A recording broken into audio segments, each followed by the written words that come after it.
Ramatiz, ou Swami Ramatiz, é uma presença polêmica no mundo espírita, com obras psicografadas que abrangem inúmeros aspectos das atividades espirituais. Os textos vão desde fatos da vida de Cristo à bomba atômica, e se constituem em uma leitura que revela um caminho de luz acessível a todos.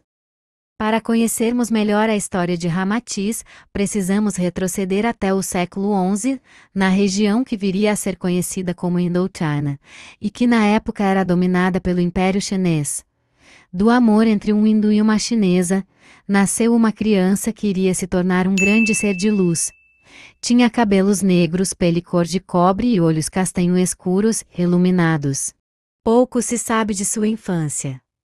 Alguns parcos registros relatam que desde tenra idade ele possuía grande sabedoria, uma vez que já carregava várias encarnações. Ele iria estimular as almas a conhecer a verdade. A criança cresceu e se tornou um verdadeiro guru, ingressando em um dos muitos santuários iniciáticos da Índia. Entretanto, em encarnações anteriores, disse que ele já tinha sido o grande matemático e filósofo Pitágoras, cerca de 570 até 496 a.C., bem como Filon de Alexandria, cerca de 30 a.C., 40 d.C., um filósofo judeu responsável pela famosa Biblioteca de Alexandria. Nesse mesmo período, ele desfrutou da companhia inesquecível do Mestre Jesus Cristo. Encarnou igualmente como Kuthumi, um dos mentores de Helena Petrovna Blavatsky, 1831 até 1891, a fundadora da Sociedade Teosófica. Em época ainda mais recuada, ele viveu na Atlântida, quando conheceu o espírito que seria conhecido como Allan Kardec, e com o qual se encontraria novamente em sua passagem pelo Egito. No templo do faraó Merneptah, filho de Ramsés, no Egito, Ramatiz era então o sacerdote Amenófis. Ao longo de suas encarnações, Ramatiz sempre teve contato com os grandes sábios de cada era. Em sua vida na Grécia Antiga, no período em que ela estava em plena ebulição cultural, segundo informam algumas psicografias, ele já tinha conhecimento da imortalidade da alma, da purificação através de sucessivas reencarnações. E seus ensinamentos buscavam mostrar as nítidas vantagens de espiritualizar a vida. Ainda cultivava a música, a matemática e a astronomia.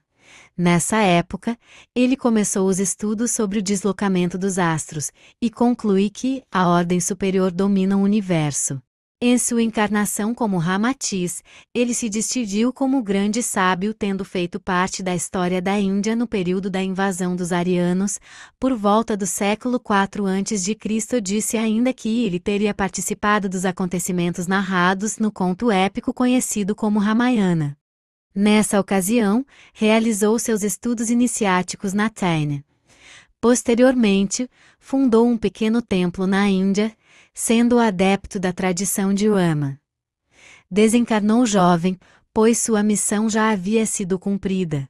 Os discípulos de Ramatiz usam os conhecimentos adquiridos para ultrapassar as experiências físicas e sensoriais limitadas pela matéria, respeitando todas as linhas espirituais e compreendendo a necessidade que os homens têm de buscar a verdade. Essa busca, segundo explicam, ativa o exercício de voos mais amplos, que acabam por desvendar a verdade crística do mundo.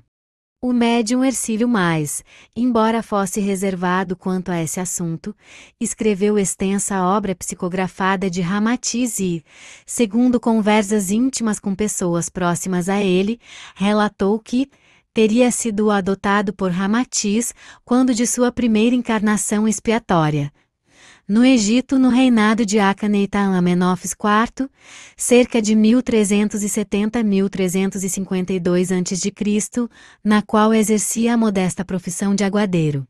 Em determinada ocasião, respingou água nas sandálias de uma dama da corte e, num julgamento sumário, foi condenado à morte. Ramatiz intercedeu e o faraó ofertou a Ramatiz, colaborando com esse relato. Em 2002, durante a revisão do livro Akhenaten, obra histórica psicografada pelo médium Roger Boutini Paranhos, constatou-se que Ramatiz aparece ali como o sumo sacerdote do faraó, com o nome de Merirá, a fraternidade da cruz e do triângulo. Na dimensão espiritual, Ramatiz exerce uma forte atuação junto à fraternidade da cruz e do triângulo, e se empenha em divulgar os ensinamentos de Jesus Cristo. Paralelamente, ensina a atuar segundo a antiga tradição espiritualista do Oriente, estabelecendo assim um intercâmbio entre as correntes espiritualistas do Ocidente e do Oriente. Seus membros usam vestes brancas com cintos e emblemas de tonalidade azul clara esverdeada. Sobre o peito, trazem suspensa uma corrente com um triângulo lilás luminoso, no qual se encontra uma cruz em forma de lírio, símbolo que exalta a obra de Jesus e da mística oriental. O que os mentores informam é que todos os discípulos da fraternidade, que se encontram reencarnados na Terra, são profundamente devotados às duas correntes espiritualistas. Os discípulos dessa ordem cultuam os ensinamentos de Jesus, que foi o elo definitivo entre todos os instrutores terráqueos, assim como a sabedoria e o trabalho espiritual de Antúlio, de Hermes de Buda, de Confúcio e de Lao Tse.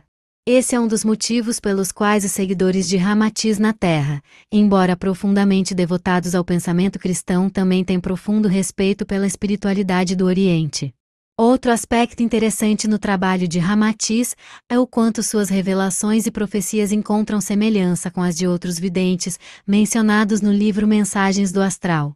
Obrigado por assistir. Aproveita para se inscrever e deixar seu joinha para ajudar o canal. Até a próxima!